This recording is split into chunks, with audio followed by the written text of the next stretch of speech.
What's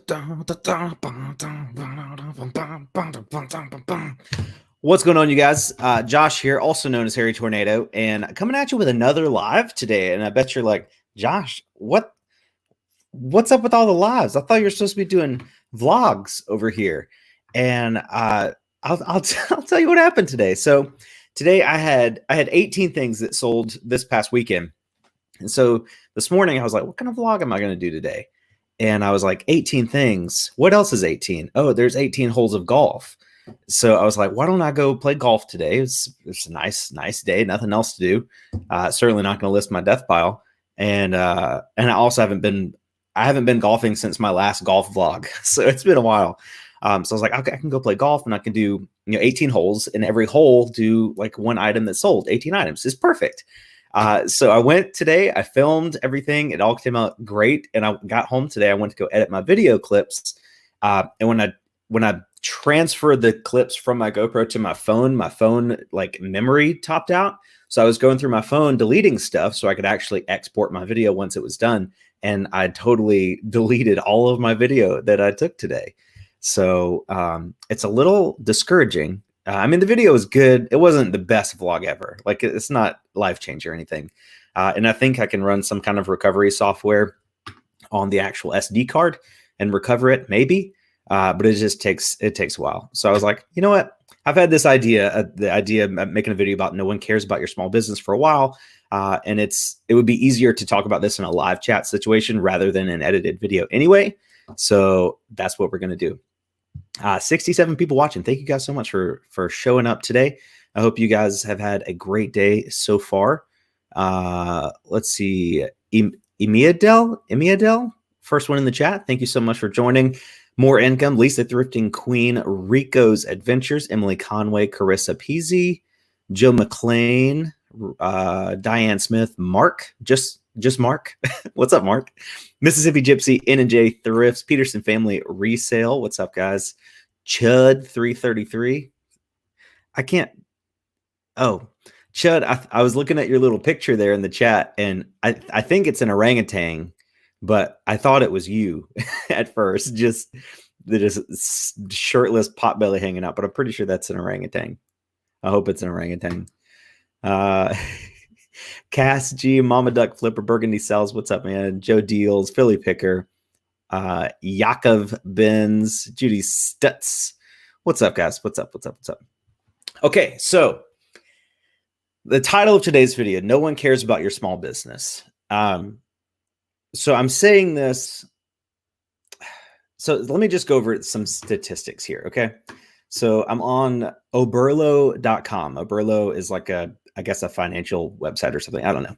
But I was just looking up some statistics for small businesses, and the definition of a small business kind of depends on where you're from. In the United States, any business with less than 500 employees is considered a small business. It's based on the number of your employees, not your actual revenue, which I think is kind of weird, but whatever. So because of this reason, 99.9% of businesses in the United States are considered small businesses. There is a total of 30.7 million small businesses in the United States. So the fact that they say it's 99.9% small businesses, that could mean there's like 2 million or something, like a million or so businesses with more than 500 employees. That would be, I guess, large, medium or large size businesses. But 30.7 million, that's kind of a lot, considering we only have 350 million people in this country. And that includes children, like that's a lot of businesses. So that's more than I thought. How many jobs are created by small businesses? Apparently this is 1.5 million jobs annually, which is pretty significant. 1.5 million new jobs every year. Let's see. What is the most common reason for opening your own business? 55% of people said being your own boss. I think we can all kind of agree to that. Tina Shannon, $2 super chat. Thank you so much. I appreciate that. Yes. Peterson's Family Resale. So mine is a micro business. Yeah, I'm pretty sure that. Let me know in the chat. Do you guys have any employees? If you have a reselling business and you actually have employees, it could be one like an assistant to help you list. I'm curious. I'm curious to know, because I don't. I've experimented with like hiring, contractors, 1099 contractors before, but one, I paid a girl to take some photos for me and I didn't like them. So fired her. I didn't actually fire her. I just paid her and then never asked her to do it again. Yeah. Solo, just me, 0. No, but I could use one, 0. Hate working for other people, just me. Yeah. I think most resellers are, like a solo operation. The majority of small business owners, 44% of small business owners are Gen Xers, which I had to look that up because I didn't know what Gen X was. And that's anybody born between 1961 and 1981. The more you know. 41% are baby boomers, which I guess is one before that. And 12% are millennials. 2% are 74 years and older. Fun fact, Colonel Sanders didn't start KFC until he was in his 70s, I believe. So never give up on your dreams, guys. New generations are more likely to create a small business. And I think it's important that these statistics are based off of like actual tax data, like businesses that have actually filed like to get an EIN number with the federal government. That doesn't include people that have side hustles like resellers. Like I have an EIN number for my business, but that's another question in the chat. Let me know if you've actually like named your business or like if you've actually filed with the federal government to get your own employee identification number and become like an actual business with a business checking account and all that stuff. I have an EIN number, but I don't have a business checking account. I just use my business PayPal account. Yeah, Jason Sauer says he just did a DBA, which is doing business as, which I feel like most people would. Just a sole proprietorship. Sole proprietor. Yeah. I think sole proprietors would still be in this list that I'm talking about here. But there's a lot of people that do like the whole idea of what I'm talking about in this video. I feel like a lot of people have not taken that step to make everything official yet. It's just like little side hustles. And I'll get into what I'm talking about in a second. And then number 7 on the website, I might have skipped a couple, but this one says, what percentage of small businesses fail? And this was pretty interesting. 50% of small businesses, according to, I don't know, some Converge Hub 2019 data, 50% of small businesses fail in the first year, and 95% of small businesses fail within the first 5 years. 95% fail within the first 5 years. That's pretty substantial. We always hear, like, oh, small businesses, they fail all the time. But that's pretty staggering. That means that you start a small business, it's pretty much going to fail unless you do your research and make sure you're starting out correctly. One of the reasons why I think resellers are not totally immune, but kind of we have a pretty big immunity to this, is that our startup costs are so low. The number one. This says, what is the primary reason that new businesses fail? 42% of small businesses fail because of lack of market demand. And when we're resellers, our job is to constantly like fluctuate with the market, find new products that fit a need at a given time. Like right now we're doing puzzles and sidewalk chalk and workout equipment, things like that are in need right now. Whereas if you created a small business and you only sold workout equipment, it's going to fluctuate seasonality and everything like that. So I think reselling is a great business to start. I don't know anybody that's like started a resale business and just couldn't sell anything and had to close the doors and end up $100,000 in debt. That's another great thing about being a reseller. You don't have to go into debt. At least you shouldn't go into debt. Rally Root started with $200. I started with like $100. Pretty much every reseller I know has started with just a couple $100 and gone from there. Very little risk when it comes to reselling. So here's what I want to talk about. We're talking about side hustles, that type of business, not the actual, going out and starting a landscaping business, like getting $50,000 loan to get a trailer and a tractor and a lawnmower and all that stuff, and then trying to find clients. Like that's more than I ever want to do. I never want to take that much of a risk. I would never advise anyone to do that. Especially in a market that's so saturated with competition like landscaping. but I'm talking about like the people who, what comes to mind when I think about like these little side hustles are people that make things like DIY stuff and try to sell them. Like, oh, I'm going to start a business making bracelets, like woven bracelets or wall tapestries or something. People that kind of do like Etsy, like say you want to become an Etsy seller and you're like making things. I think even if people in these situations haven't failed yet, it's still very, very difficult to build up any serious traction and make any serious money with this. What I wanted to show you guys, let me share my screen with you here. So the very first business that I ever started, inadvertently, I guess, was artwork. So I got into, back in 2015, we had a bad flood that came through and we were just kind of stuck inside like we are now. And I had a canvas and some paints and stuff. I'm like, hey, I'm gonna start painting. And I just painted a bunch all the time. That was my only hobby. And I got to where I got, not great, but good enough to where people were wanting to buy my paintings. And so I was like, hey, this could be a cool little side business for me. So I started doing paintings. I think this was the first one I ever sold. I don't know if it looks good on there. This is like a picture of the canvas and it's not a very good picture, but this is like she showed me a picture of something and she wanted like a little branch with cherry blossoms or whatever coming off of it. I think I sold that one for like $40 or so. And, I had the cost of the canvas, had the cost of the paint, had the time it took me to paint all this stuff was just absolutely insane.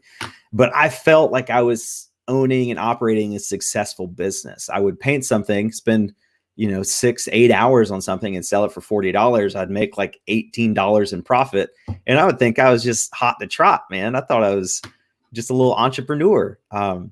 This was another one I did commission. I like this one. Apparently this one was from Lord of the Rings. My friend Dakota said he wanted me to paint 2 trees in a field, 1 gold, 1 silver with no leaves on them. And I've seen Lord of the Rings, like the 3rd one or something. I'm not a fan at all. But I painted this for him and he was ecstatic. He loved this. I don't remember how much he paid. I think that was like 50 or $60. This was the only one that I ever sold to somebody I didn't know. I put this in an art like consignment shop. And it sat there for probably a month and a half or so. And somebody bought it from the consignment shop and they paid me, I think they paid $50 for the painting. And then I got like 60% of that so whatever 60% of $50 is. And I thought that was the moment I was like, people that don't even know me are buying my artwork, man. Like, this is sick. Like I've made it. I'm basically Vincent Van Gogh over here. But I failed. I was so caught up in like, I guess the few sales that were coming in that I never took a step back and realized like, hey, Josh, you're making like $150 a month in profit on this, and you're spending so much time doing it. But I was also enjoying it at the time, so it didn't really feel like work. This was a cool one. I really like this one. I sold this one to my friend Sean. It's a little knife. Look at all those shadows. I was pretty good at shadows, man. Look at this. I'm selling this for $25. This was like a 16 by 20 canvas. This thing took me like 4 hours to do. And I'm selling it for $25. No wonder I sold this stuff so well. Like, it's cheap as dirt, man. And I really do regret it. Like, I wish I had a lot of these paintings back because I was proud of them, like the way they turned out. This was a cool little barn one I did. Look at all that. Look at that depth of field in there. You can see all the way back through the barn. I was pretty proud of all those clouds. That's pretty good, man. Pretty good. The best one. This was my favorite one I've ever done. This one probably took 12 hours. It was a really long canvas. It was 18 by 24. So it's 2 feet tall, 18 inches wide. Little grass field, these lightning strikes, which I don't even know if you can. I can't zoom in any more than that. I don't think. No. 3 lightning strikes, so purple clouds, and then other, like, it just took a long time, like a lot of detail. And I think I was trying to sell this for like $50 or so, and nobody bought it. So we had a silent auction at our church to raise money for our Honduras mission trip. And I put it in the silent auction. I was like, yeah, maybe it'll go for like 150, 200 bucks or so, because it was a pretty good painting. And I think the winning bid was like $45. And after I sold that, I don't even know who bought it. I wish I knew who bought it so I could go back and buy it from them, because I really want this one back. I was so proud of this one. And I just realized, like, this sucks, man. Like, I spent 12 hours on that, and then I donated it to a charity auction, and it sold for $40. Just the canvas was like $8. Like, I probably spent like $12 in like the canvas, paint, and everything like that, plus 12 hours of work, and sold it for $40. So I was very discouraged. So at this time, let me take the screen away for a second. Let me also check the chat, because I have not been checking the chat at all. I'm so sorry. RK Treasure Center, $5 super chat. Support your friends. Thank you so much, RK. I appreciate that. Thank you. Tina Shannon, $2 super chat. I think we already got that one. Okay. Stephen Hennessy, stop messaging me. I'm just kidding. I'm going to meet up with that guy tomorrow. He's the owner of that warehouse that I got the 2 Dymo printers at. And he's got some more stuff that I can look through at a different property or something. Okay.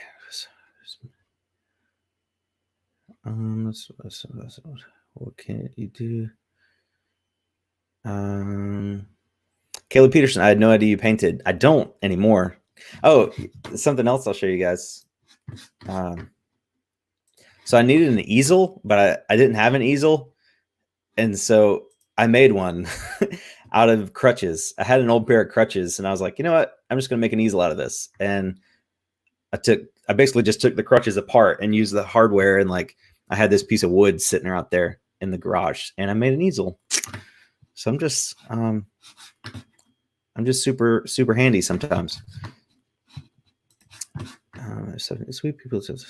90 actions. Yeah, millennials love avocados. Yeah, I think that's why that was in 2015, 2016. So the rise of the avocado. Am I the only one?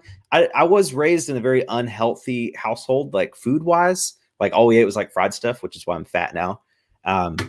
But like I had never seen an avocado in real life until like 7 years ago.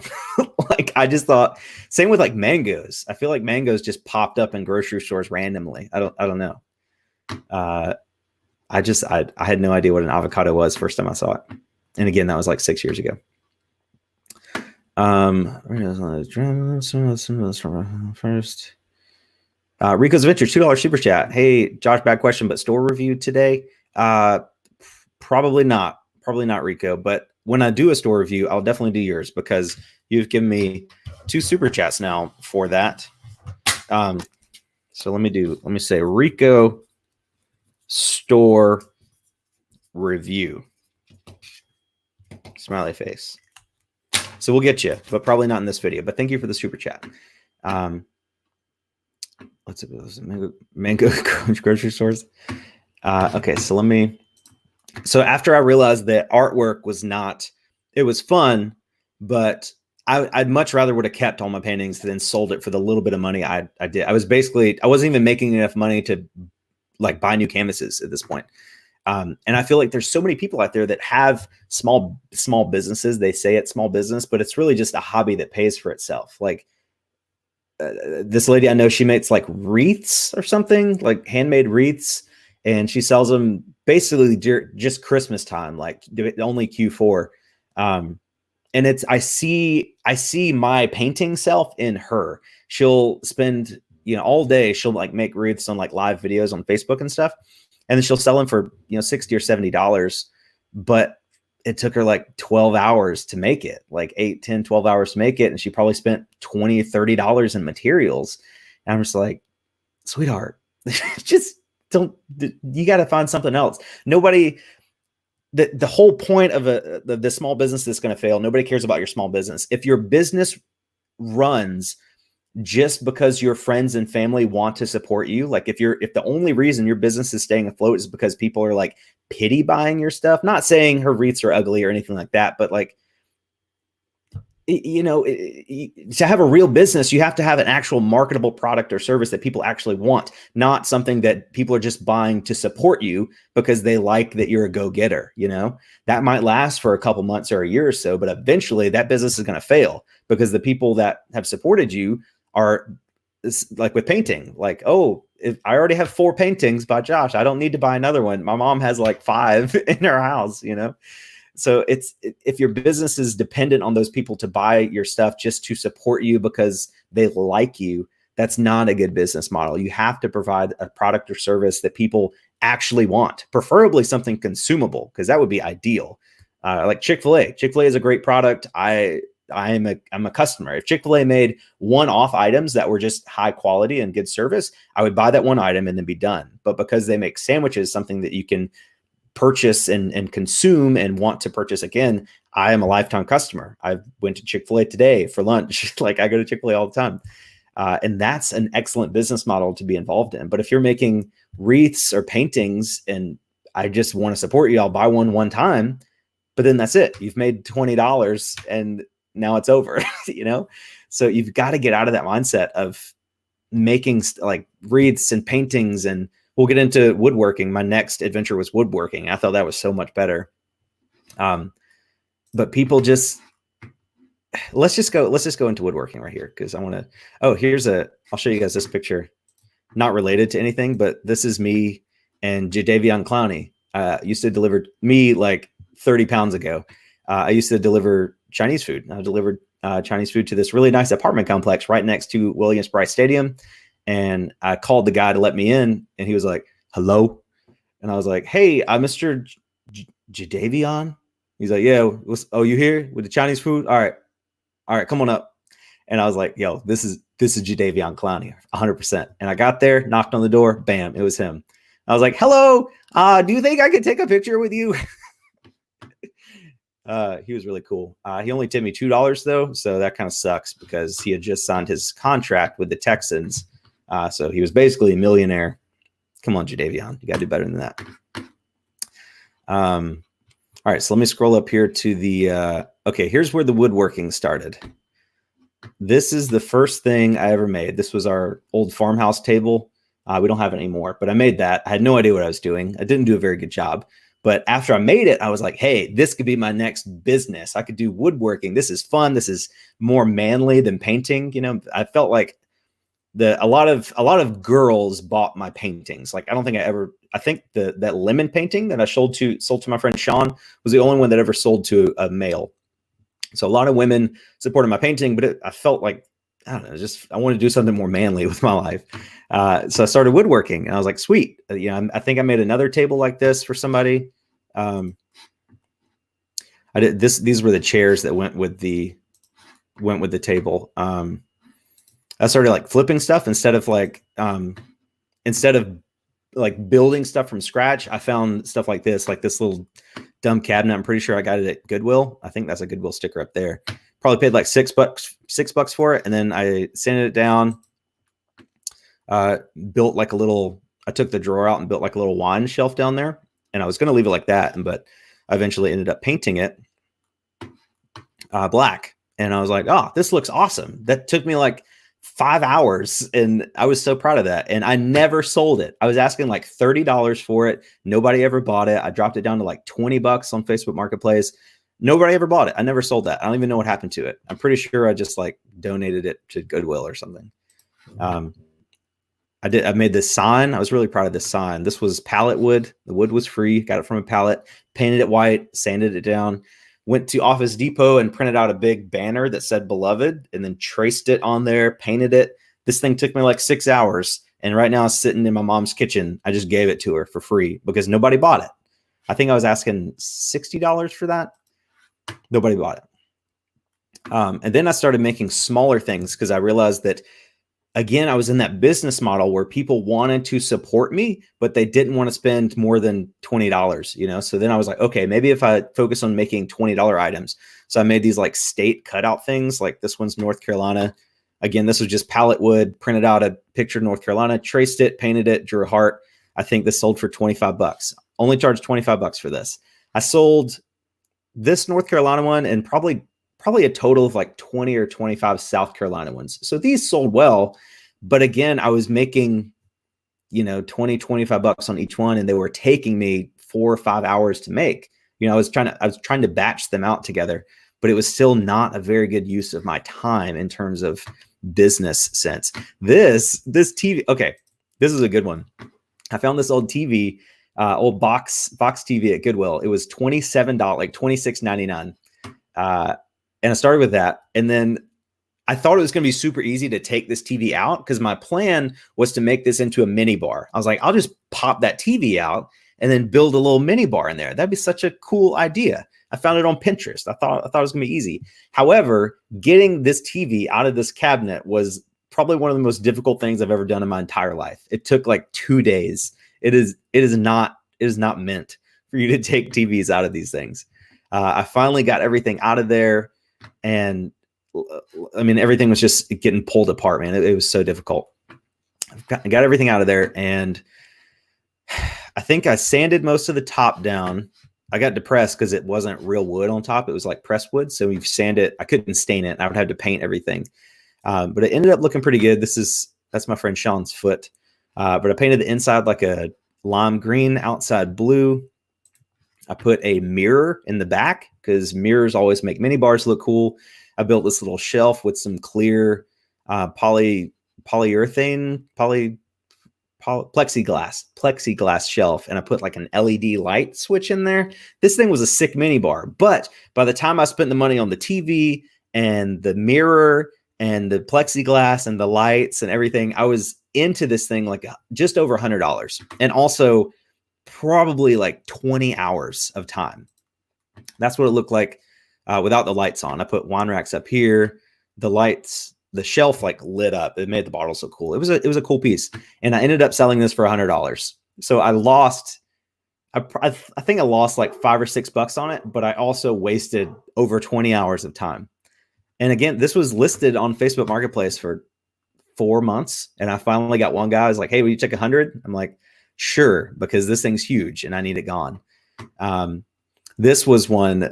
This girl's like, "Oh, you do woodworking? Can you make this changing table for me?" I was like, "Yeah, I can do that." I found the plans for it, and I made it. This is the one I made. This is the one that she showed me, and that's the one I made. Pretty close. I was really proud of that. It took,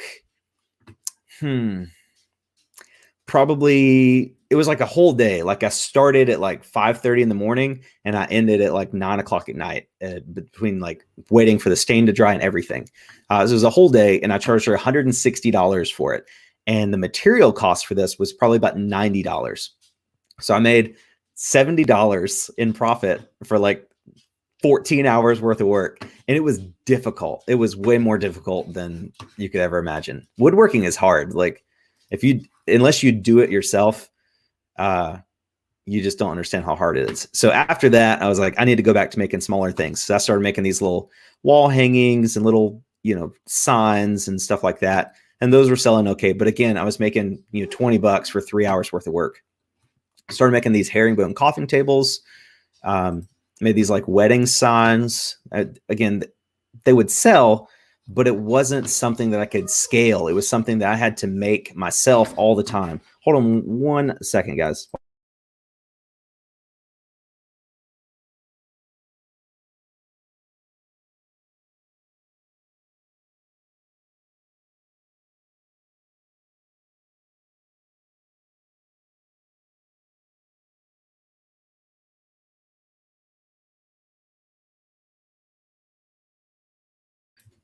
Okay, I'm back.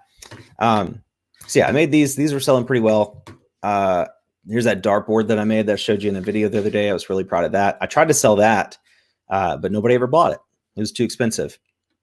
This table, I found this ugly garden thing at Goodwill. It was like green and rusty, and I sanded it down, painted it, and made these wood inserts to go in here.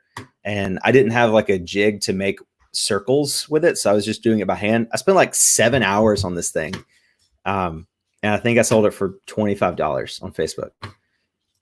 And I know you guys get it. This was probably one of my first good ones.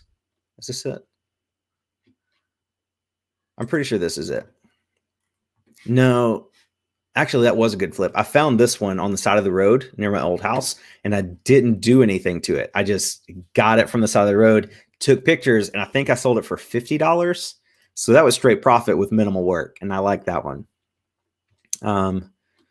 Here's the wedding sign that I made for Haley and I for our wedding, Josh and Haley, May 20th, 2017. Our anniversary is next month, exactly a month away. This was a good one. This was probably one of the most profitable flips I made. I found this. I think this was at Salvation Army. I don't remember exactly, but it was like 10 or 12 bucks. It was missing the two poles on the bottom, but I thought I could do something cool with it. So I painted it, did like a cool geometric design on the sides, polished the brass knobs up here. And I was frugal in this one because if you don't know, like poles, like furniture poles are expensive. If you go to like Hobby Lobby, they're like $7 or $8 a piece. And I needed 6 of them for this bottom. So to be frugal, I used like metal eye bolts in there and just wrapped twine around it in a figure 8 pattern to make poles. So each pole was probably 50 cents, if that. And it looked cool. And it was much cheaper. Here's what it looks like. It's just metal eye bolts with twine. So it may not last forever, but I didn't want to spend, $30, $40 on drawer pulls that somebody might not even like, and then I sold it for $200. So I was in it like after stain and everything, I was probably in it by like $30 or $40. Took me 2 days. So it's say 15 hours of work and sold it for $200. So I was pretty proud of that one.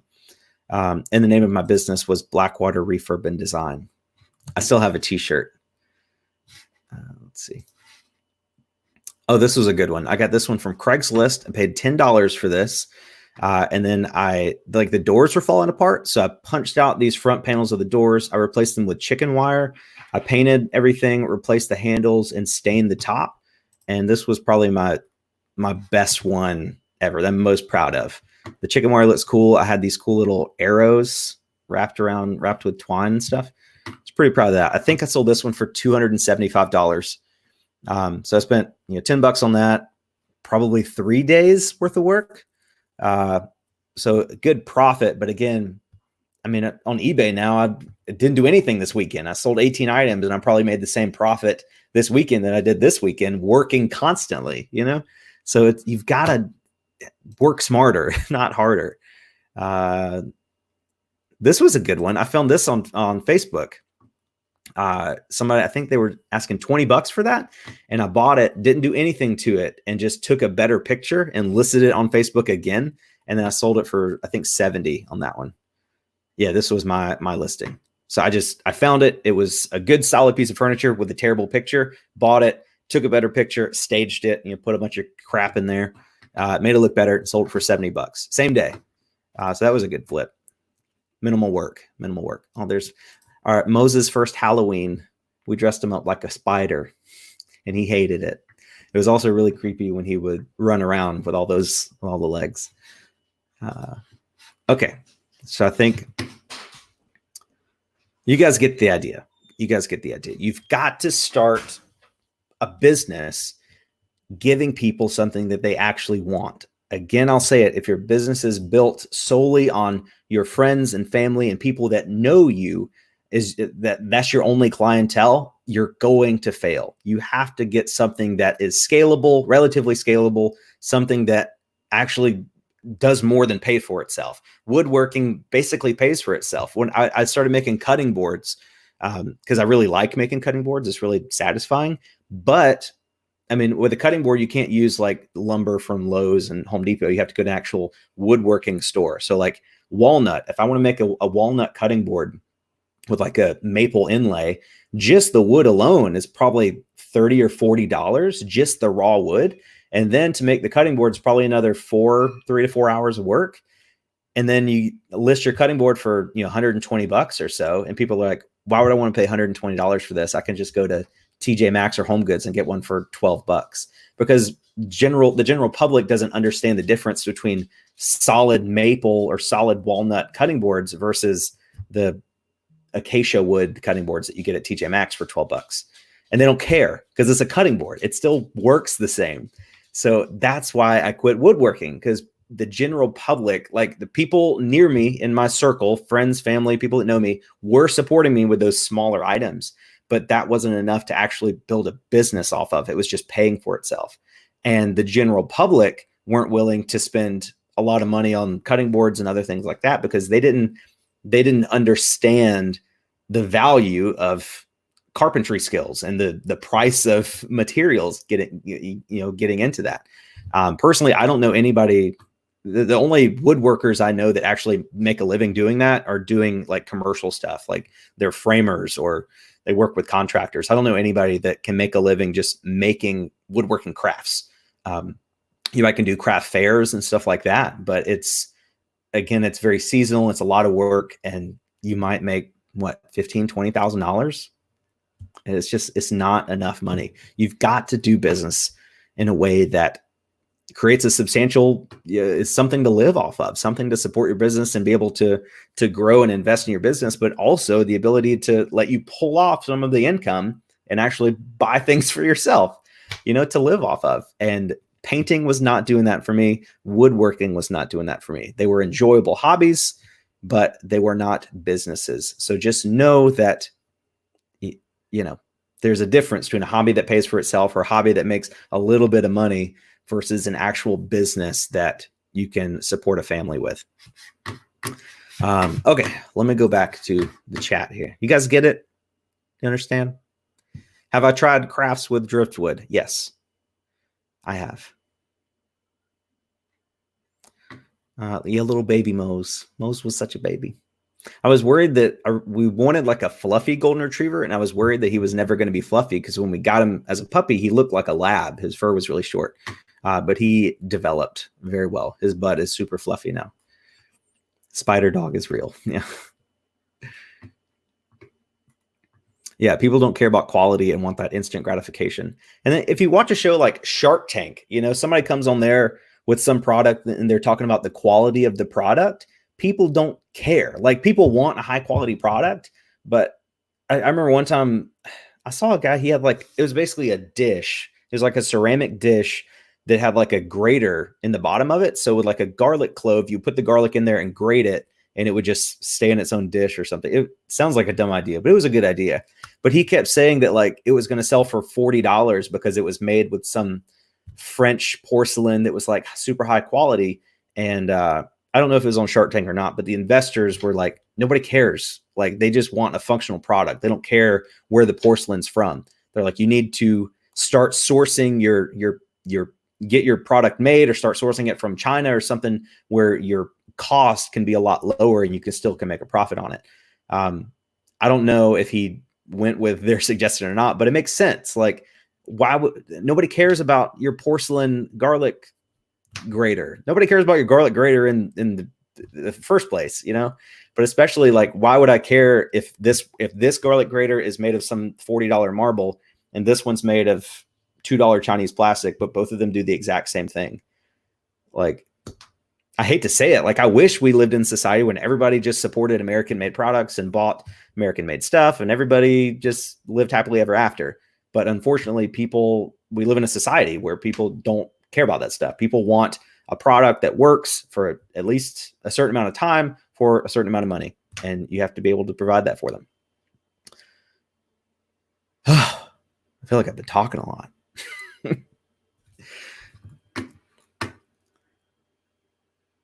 Maybe times will change. Yeah, maybe. I saw somebody comment on one of Rally Root's, I think Instagram, maybe it was a YouTube video. And they said something about that they should use like recyclable poly bags or something. They're like, I'd really like to see you guys use recyclable poly bags. And Ryan made a great point. He's like, I would love to do that, but they cost 20 times more than regular poly bags.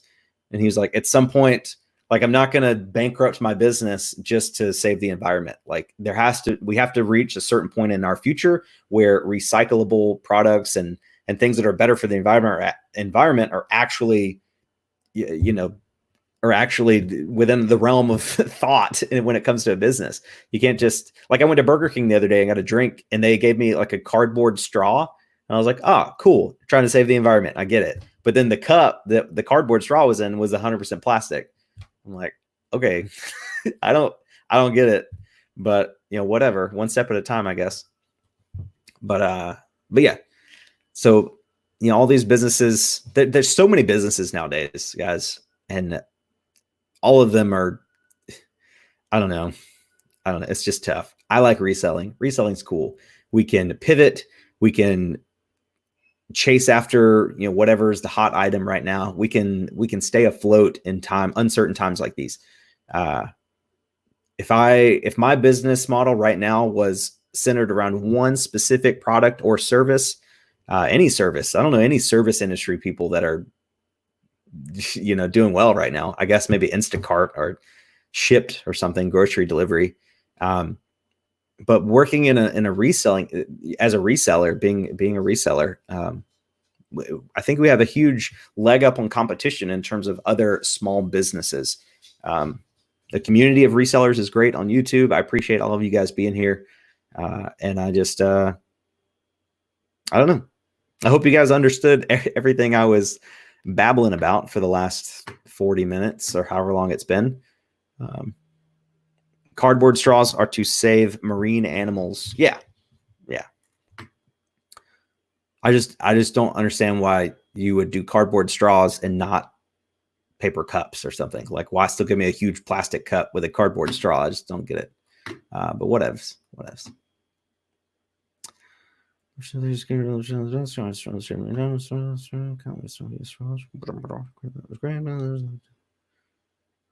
It was so helpful. Okay, cool. Let me check this. Did I miss any? Saw that dab picture.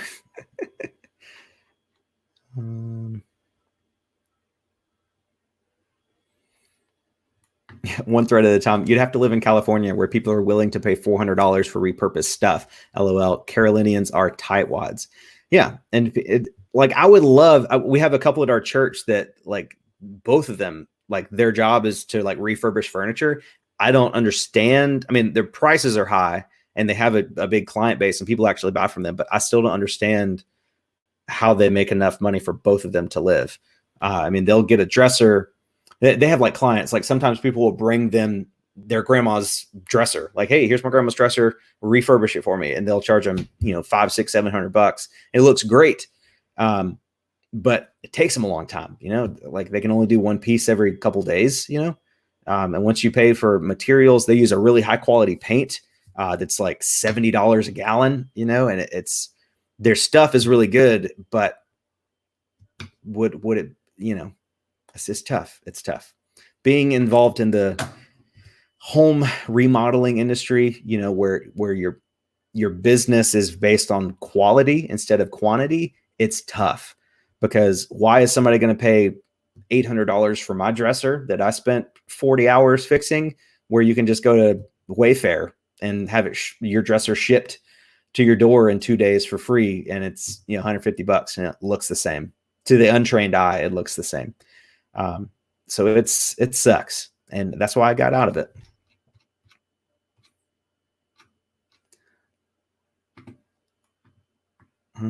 Does one of them do couponing? I don't know. I don't think so. I don't think so.